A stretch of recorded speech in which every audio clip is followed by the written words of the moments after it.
Maligayang pagbabalik sa Good Morning Pilipinas para sa ating huling interview ngayong araw, usaping prostate tayo. Okay, so pag-uusapan natin yung mga posibleng maging problema sa prostate ng mga kalalakihan na paano nga ba ito magagamot. Makakasama natin live dito sa studio ang isang urologist mula sa National Kidney and Transplant Institute. Walang iba kundi si Dr. Samuel Vincent Irastorza. Good morning, sir, and welcome back. Good morning, Jules, and thank you for having me here again. Okay, sir. Yan po. Para po basic question muna, ano ba yung kahalagahan nitong prostate para sa ating mga kalalakihan? Well, una muna, yung prostate sa kalalakihan lang ito. Yung babae, wala nito. Okay. So kung isang babae may prostate, siguradong lalaki yun. Okay. Kahit na sex interchange ka na, Meron pa rin? hindi talaga natatanggal yung prostate. Okay. So, yung prostate, pagkapanganak mo lang ng lalaki, meron na nitong prostate. And ang prostate nito may kinalaman sa pagpapanganak, no? Kung napapansin ng mga kalalakihan, pag lumabas yung similya nila, medyo malapot ito. Then after a few minutes, biglang lumalabnaw. Okay. Ito yung action ng prostate. Nag-secrete siya ng enzyme na pinapalabnaw niya yung similya para yung sperm sa loob ng similya makakatakbo sa loob ng babae. Okay. So yun. Aside from that, nagbibigay din siya ng mga nutrients for the sperm para maganda yung health ng healthy yung sperm ng kalalakihan. Okay. So yun yung basic. Pero as of now, sir, dito po sa Pilipinas, meron po ba tayong mga datos kung ilang mga kalalakihan yung merong sakit dito sa prostate? Well, iba-ibang sakit ng prostate. No? May tinatawag na benign prostatic hyperplasia. Yun yung pinaka-common. Kusang lumalaki ang prostate na hindi cancerous. And then yung tinatawag na prostate cancer din, lumalaki dahil cancerous siya. Okay. And yung pangatlo naman, tinatawag na prostatitis o infection sa prostate. But talking more about prostate cancer, dito sa Pilipinas, hindi talaga ganun ka-common talaga. Ito, mas common ito sa mga Amerikano, especially yung mga African Americans, sa Europeans, no? Asia, hindi daw masyadong mataas ang incidence ng prostate cancer. May kinalaman probably sa genes and also sa diet natin. Okay. Now, dito sa Pilipinas, wala pa talaga tayong konkretong datos on that. Pero sa ngayon, pang-apat na siya sa leading cause of death among men, no, due to cancer. So pang-apat na siya, so tumataas na siya. And tinataya mga 10 to 20, isa in 10 to 20,000 men ang magkakaroon ng prostate cancer. So hindi talaga ganun ka-common pa rin. Pero sa ngayon, tumataas na ang numero ng mga lalaki na nagkakaroon ng prostate cancer. Okay. Hindi naman ibig sabihin na tumataas din ang risk. Maaring kasi ngayon, mas maraming na nagpapa-check up, maraming nang nadidetect. Nauunahan. So, yung detection rate natin, yung information campaign natin, maaaring yun ang dahilan kung ba't tumataas. And probably in the coming years, may kita talaga natin yung tamang incidence talaga ng prostate cancer. Okay, Doc. So, nabanggit nyo na posibleng genetic siya and possibly na may kinalaman sa diet. So, diet, ito yung pinaka-mabilis siguro na pwedeng magawa ng paraan. Ano po ba yung dapat na diet ng mga kalalakihan para maiwasan yung masakit sa prostate?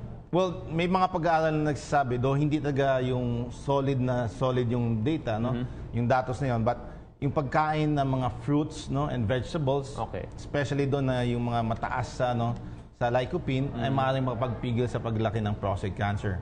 Pag-inom ng maraming tubig, no, adequate hydration, pag-exercise, magandang pangangakatawan, no, healthy na body, no, magandang katawan katulad nating dalawa, ay maaaring makapagpigil sa pagkaroon ng prostate enlargement or prostate cancer. On the other hand naman, yung matataba na lalaki, no, medyo obese, mahilig sa karne, no, animal fat, yung fat na nagaling sa mga hayop, and hindi masyadong uminom ng tubig, walang pag-exercise, no?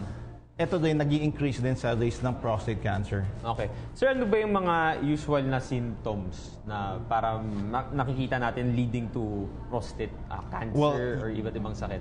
Yun yung doon sa prostate cancer kasi sinabi na usually ang prostate cancer asymptomatic, walang simptomas. Okay.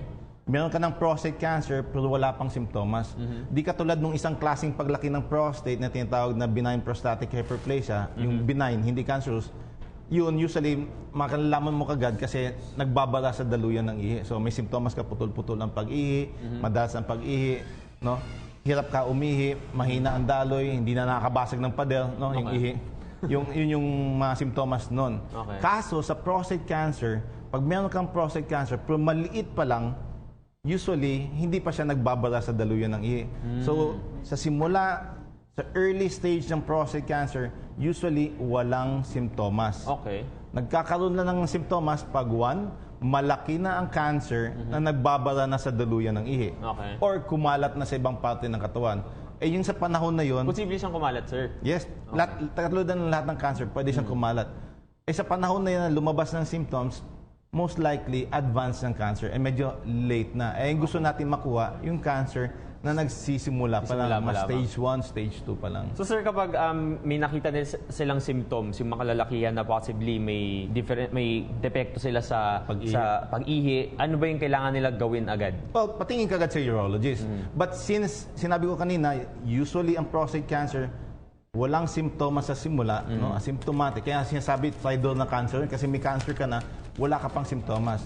Kaya pinupush namin ng Philippine Urological Association. Actually, worldwide to, pinupush yun na dapat pagtungtong mo ng 40, meron o wala kang simptomas, dapat nagpapa-examine ka na, regular na. Katulad ng babae, wala silang naramdaman, pero pagtungtong ng 30, magbe-breast examination na. Habitual lang, no? So dito din sa kalalakihan, pagtungtong mo ng 40, meron o walang simptomas, dapat nagpapa-examine ka na. Alright. Thank you, sir. Pero last note, anong age usually prevalent to?